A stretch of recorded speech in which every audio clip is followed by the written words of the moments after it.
This is The Wealth Puzzle with Michael Mansfield from the Lynn Group. When a part of your financial strategy is out of tune, your long-term goals, your retirement savings, and your legacy can all suffer. With many years of experience in the financial industry, Michael provides his clients and prospects with the information they need regarding Social Security, retirement income planning, wealth management, and much more. Listen in as we address your financial concerns and provide helpful solutions to put you on the path to achieving your retirement goals. And now, here is The Wealth Puzzle with Michael Mansfield.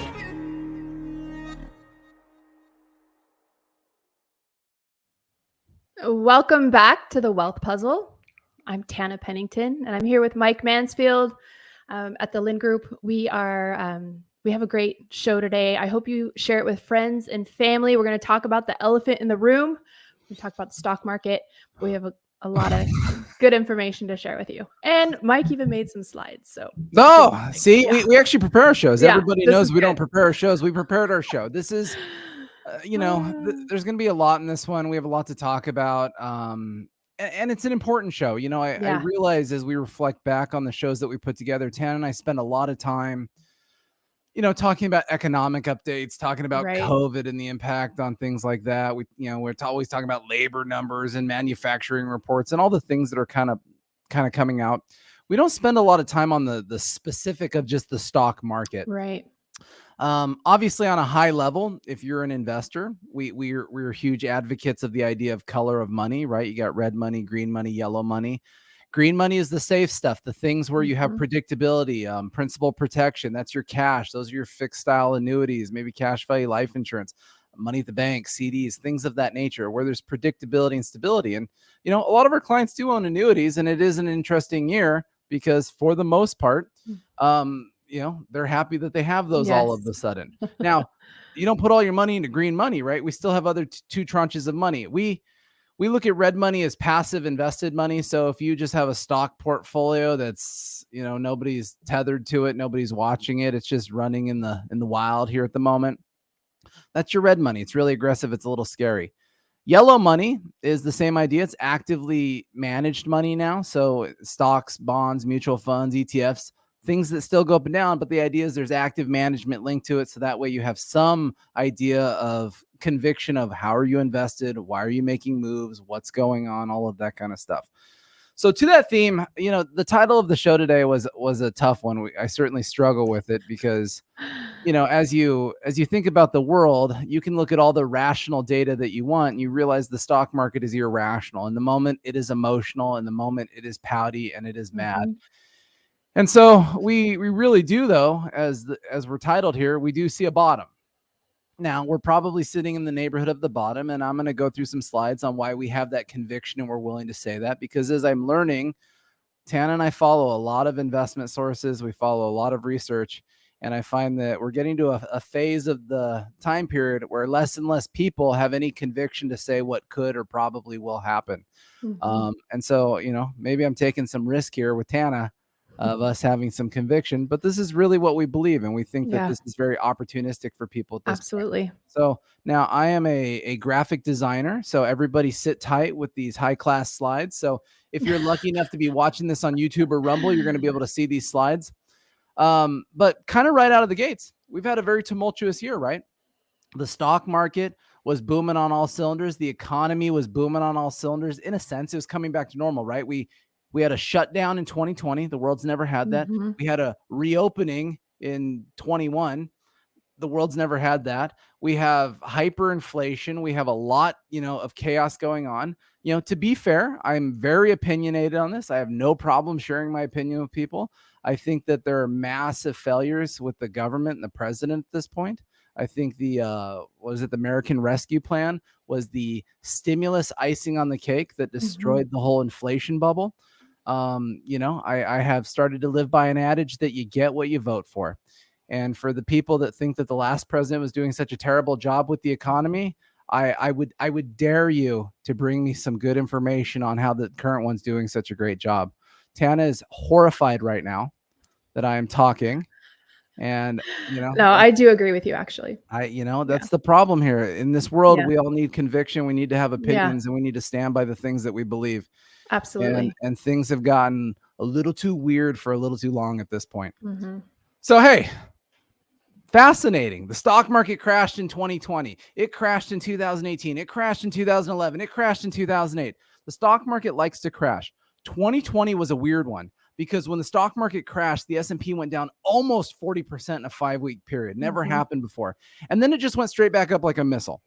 Now, the caveat to why did it go just straight back up was because the government threw money at it, right? Right. I don't know, like $5 trillion. You throw money Mm-hmm. at the problem, it fixes the problem for a while. Might not fix the problem, it just solves it temporarily. Right. In a normal, healthy stock market, when it is functioning correctly, a normal bear market, you have what's called a retest of the low.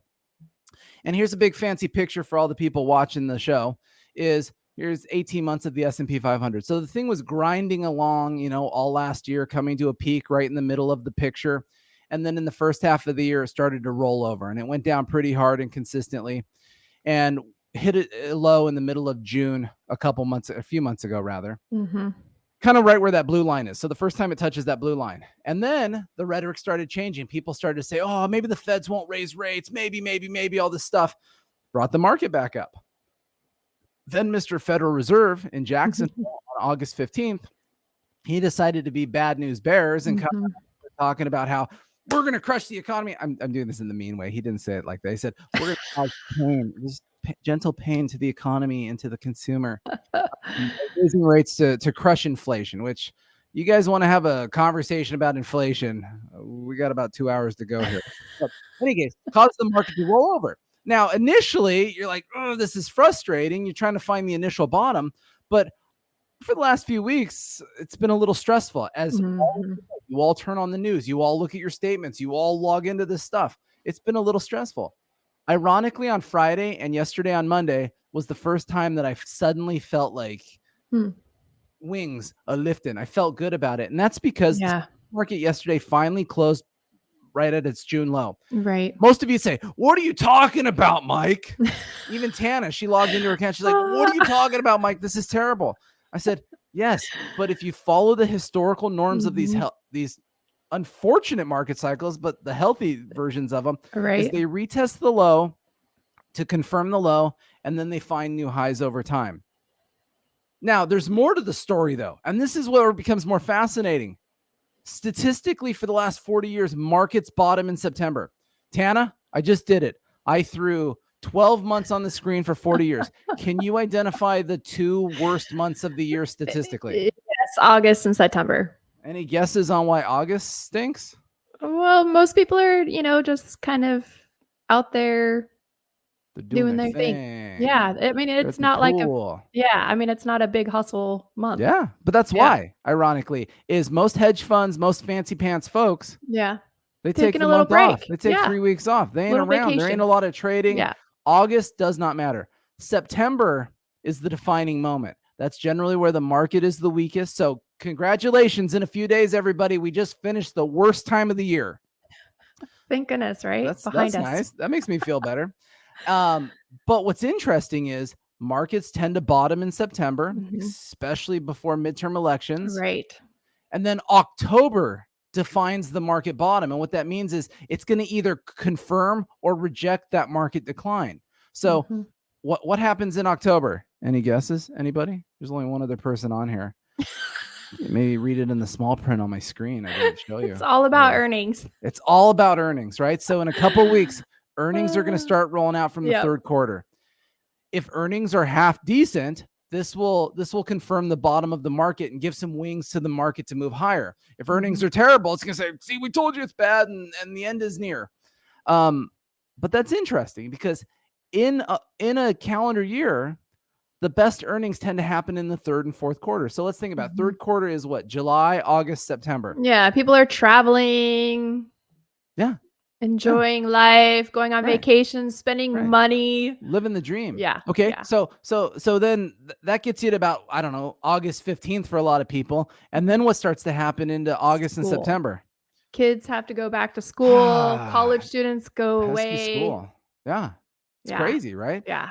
So you have a whole summer of service spending, right? People want to travel. They want to go on airplanes. They want to go on boats. They want to stay in hotels and go to the beach and do things. And then all of a sudden you got to get those bratty little kids clothes and school clothes, backpacks. Side note, supplies. This is a serious conversation, but side note, my birthday is July 10th. I throw that out there to expect nothing, but now everybody knows I will be 25 on my next birthday. Oh dear. I'm like a girl now. I want to lie about my age. I don't though. I just did, but I guess I don't. So when I was a kid, I came from humble means, we'll say. And so on my birthdays, I would always get my school supplies. I would get socks and notebook paper and pencils. No, every year, like I was a kid. So as an adult, I don't really have this like euphoric appreciation for a birthday, except like I should probably go get a calculator or something. It's my birthday. So that is terrible. Memories. So October is going to define the market bottom. And that's important because that's coming out of the gates here in just a couple of weeks. So at this point, we pray for good earnings. We pray that people are spending money, which we know they were, because you can look at all the traveling and all the things that have been going on. What's a very interesting adage, though, when we think about market cycles, and I think this is where a lot of disconnect happens, is people have a very bad habit of looking backwards. I mean, even something, and we're going to talk about it in a minute, something as simple as the inflation readings we get every month. Everybody's very consumed by that. Everybody's very upset by that. It's looking backwards over the last 12 months, right? It's not saying, well, what's going to happen next month or in 6 months from now. The way that this works, and this has held true time and time again, stocks lead earnings, lead the economy. If you want to sound smart with your friends, memorize that and have a half understanding of what it means. Stocks lead earnings, lead the economy. So let's think about that. Let's back up to the beginning of this year. The market was on a tear last year. It came up to a high. Analysts were projecting good earnings for this year. The economy was reopening. The labor market was tight. Housing was going insane. My neighbor sold his house in February for probably $300,000 more than he should have. That's so awesome. But what happened to the stock market, Tana? It went down. Yeah, it started rolling over. 12% in January alone. Yeah. Took that one on the chin in January. And that was very frustrating because earnings were coming out and they were very reasonable from the fourth quarter of last year. And you're like, what's going on here? This is painful. Now, so the stock market has let everything down. And then along the way, all of a sudden in the last few months, the analysts and everyone on the news are saying, oh, earnings, we're going to have to revise earnings. Oh, earnings are bad. And then all of a sudden we're starting to see the little kind of holes, different parts of the economy. Not necessarily the labor market just yet. But certainly like in housing, for example. I mean, there was just an article out this morning that year over year housing sales for last month dropped at like the highest pace ever recorded. One of those kinds of adages. And so, better example, since you've challenged me for another one. Yeah, that was a joke. I'm challenging myself here. The stock market in 2008 when it crashed, right? It actually bottomed in March of 2009. And then it started going back up, right? So 2009, 2010, 2011, the thing's on a tear. The housing market, though, didn't really bottom out till 2010, the beginning of 2011. So the economics behind stuff are trailing, right? It always comes in behind the scenes. So the issue with this adage is if you're all so busy looking at what's been happening in the last 3 months, starting to say, oh, Mike, the recession, all this stuff is scary. All of this stuff is upsetting. What's going to happen is the market's going to go back up before you know it. And you were sitting around waiting for the conviction that the economy was getting better and that the earnings reports were getting better. The stock market's going to have already gone up. And you don't want to be sitting in cash. And you're going to have missed it. Yeah. And so once again, that's the challenge is you start looking at the trajectory. We're retesting a low. That low happened to happen in September where historically this stuff happens. October in a couple of weeks, earnings come out that'll either confirm or deny that low. The stock market is down. You finally see earnings being revised. You see the economy softening. All of these things lead to a high conviction that the fourth quarter could be very positive for us. Right. And we've even had clients call and say, hey, I don't want to, keep contributing to my 401k right now or my TSP plan because I'm just worried that it's just going to go away, and it's like, no, this is the best time to buy in is right now where everything's low. It's on sale. Right. Keep contributing to your 401k, max it out. This is a good time. Jeez, are you reading the cliff notes on this program? Because that was like the next thing I was going to talk about. Oh, sorry. Jeez. No, it was just a thought that came to my mind as we've been talking to clients. Yeah. This is a phenomenal adage that people lose sight on. Wealth is created in recessions. And whether we're in a recession or not doesn't really matter. The whole premise is wealth is created on these big market declines. Mm-hmm. If Tana could get in a time machine and go back to 2020, March of 2020, right? And sell her kids and sell her husband's private jet and sell her yacht and sell her mansion on the tundra with the weeping oaks and whatever she's got. And she put it all in the stock market. Do you guys think she'd be sitting here right now? No. She doesn't want to be sitting here anyways. So at least I can find a way to get her out of here, right? Oh, that is awesome. But that's what's so challenging about this stuff is in the moments when it is the most painful is when the opportunities exist. Right. I mean, if you don't think that in 5 years the stock market's going to be higher, then don't listen to me at all. But you look at a company like Amazon. I mean, earlier this year, Amazon was down 40% year over year.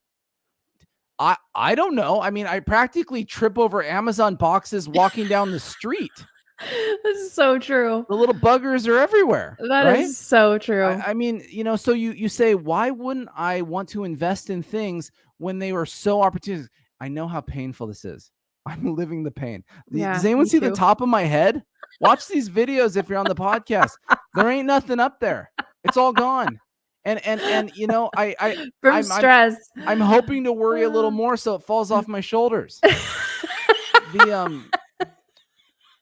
But the reality is, this is the moment that all of you need to be reassessing your risk tolerance, right? You need to be thinking about, do I have cash? Do I have a more conservative stance in my portfolio? Are those things where I don't need all of that money right now but in the next 3, 5, 7 years, I would like it. Mm-hmm. This could be very opportunistic to start nibbling and being a little more aggressive. Once again, I understand the pain. I am living this stuff with you guys. I am staring at it all day. It is not pleasant. No. But I also know after living through 2020 and 2018 and 2011 and being an advisor in 2008 is that these things pass and the people that were smart about it make themselves more wealthy. Mm-hmm. And that is something that you need to consider. The other thing on a side note, so remember the market bottom, double bottoms, very fascinating to me, happened in September, right before earnings come out. We've got midterms coming out, a lot of conviction over the polling in midterms that there will be a split Congress. If that happens, that's very stable for the stock market.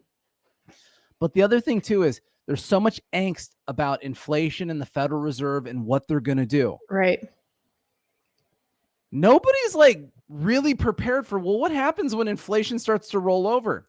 And so what you need to do is you need to think about how the heck do they even calculate inflation? The way that reported inflation, so that 8.3 number they recently gave us, the way that that's calculated is they look at all the monthly changes in inflation every month for the last 12 months. So the last reading was August to August, right? So what I did is I had a thought, and I'm not good visualizing thoughts, so I brought my thought to Connor, our tax guy. He's smart. Tana's smart too, but Tana doesn't know how to use a computer either.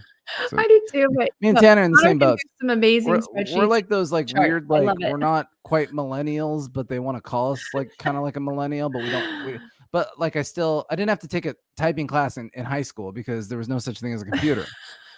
Yeah. I remember learning how to text on the little old flip phones, where you had to push the button 3 times. That was terrible. But I was in college. I wasn't learning that as a 5-year-old. Like kids are these days. So anyways, if anybody's watching this, Connor made us this beautiful graph. So if the graph turns out to be wrong, we all know who to blame. Connor. So what we did here is, if you're looking at this, is we tracked inflation for basically the last couple of years. And so if you follow the blue line at the top, you're seeing how it's kind of peaking out at almost 9%. And then it starts to roll over. So once again, inflation is calculated off of the previous 12 months. Well, there's something really fascinating about that's probably about to happen. Is October of 21 is where inflation really started to ramp up. And so in another month or so, as that back number starts to fall off the calculation that they're presenting to everybody, Yeah. the October read for inflation by itself was 0.9%. It's going to be lower. Yeah. It was almost 1%. Yeah. To put that in perspective, last month's read was 0.1, and the month before that was negative 0.1. So we've been flat for 2 months with no increase to inflation, and we're about to drop off almost 1% on the back end. This number is going to start rolling over if we just keep relatively consistent inflation. The Feds have a Fed's fund rate a little over 3%. They've projected through the end of the year to push towards 4.6%. So, theoretically, there's going to be a couple rate increases. And so on our fancy pants graph, we can see here that we basically get to the Feds being restrictive and being tight by basically the beginning of the year.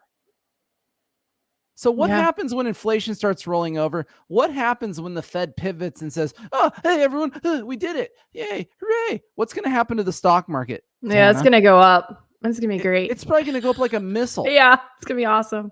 So double bottom in September, before earnings, before stable midterms, inflation's rolling over.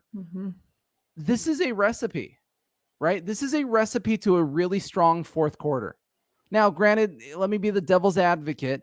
If Russia decides to throw a nuke at us, that could be problematic for the stock market in the moment. But the reality is, when you look at this kind of data, this is the recipe that takes the gambling out of investing and say, this is now we're trying to make informed, educated decisions. Another fascinating point. So one of the challenges that you all have is that when you consume data, it's really high level. It's Wall Street. It's mainstream media. Are you on CNN? Are you on Fox News? What are you watching? Where do you get your data? That's always a challenge because everyone's always trying to sell a chaos. One of the websites where Tana and I get a lot of research from is called factset.com. This is actually where I go for my weekly updates on how earnings are rolling out. So in a couple weeks, when earnings start rolling out, where I'm going to be every Friday? I'm going to be on FactSet reading the aggregation of all the data about earnings. But I thought that this was interesting because this article just came out the other day, September 23rd. Any idea what was happening, Tana, on Friday, September 23rd? Oh, it was ugly. It was painful. The sky was falling. Stock market's crashing. Hell on earth. It was bad. It was, coming off of a horrific week. Like think about the cojones on these people. During the apocalypse, to put out an article that's literally titled, Industry Analysts Project More Than a 25% Increase in the S&P 500 over the next 12 months. How could that be true, Mike? I was told that everything was bad and it was going to go down forever. How could the analytics people do this? And it's all in the small print. If you go to the website and you read the full article, it says in the small print, the bottom up target price is calculated, aggregate means, blah, blah, blah. The whole key word there is bottom up. See, the way that most of us consume information is what's called top down. We hear about the world and we hear about the war and we hear about the bad and we hear about this and all that. And so it's all the stuff around us that's falling on us and it's raining down. The reality is Main Street is really strong. Cash flows are really strong. Balance sheets are really strong. In fact, they're probably the strongest they've ever been. Banks have lots of money. They're well capitalized. There's plenty of liquidity. So those things are doing really well. Bottom-up analysis says, forget the world, forget all that external pressure. Let's go up from the bottom and look at the basis of these different companies. Let's look at their earnings and their balance sheets and their assets versus their liabilities. This is a very complicated, long-winded analytical thing that some kind of hoity-toity chartered financial analyst would do. Someone who probably couldn't carry a fun conversation at dinner kind of a person. And so it's fascinating to me that in the middle of the doom and gloom, the underlying analytics for the industry are saying, this thing's going up. And so you have to question yourself, are you gonna succumb to the pain, the anxiety, the emotions of all of this? Or can you be realistic about the facts? And like I said, the market can do whatever it wants in the moment. All it takes is a couple bad things, right? There's a lot of pessimism out there. If we have another global crisis, another pandemic, the next thing is always coming. Right. But somehow in 200 years of doing this, the stock market has always found its way back up. Yeah. The Tana likes to use this because she likes to draw pictures. So I stole it from her. Of roller coasters. It's the roller coaster. And so, Tana, this was her contribution to my slideshow. So Thank you. And so what you see here on the screen is a very simple picture of a roller coaster. And you see on the left side the little train station where it comes out. So let's close our eyes and think about it, right? We're leaving the station. And what does the roller coaster do at first, Tana? It goes tick, tick, tick, tick, tick, tick. Nice and slow, right to the top. And then it goes whee! And it goes down and around and scary. Okay, so I'm gonna challenge you, Tana. Okay. You're on a roller coaster. Mm-hmm. You've decided you don't want to be on a roller coaster. You think that it is wise to unbuckle. Would you say, based on looking at this screen where the two round things are, would it be wiser to unbuckle on the roller coaster as it's slowly ticking towards the top, or in the middle of a loop? No, definitely ticking up. Okay. So if you use this analogy, where do you think we are on the roller coaster relative to the stock market and the market cycle right now? We're coming off of that loop. Yes. Okay. So upside down loop.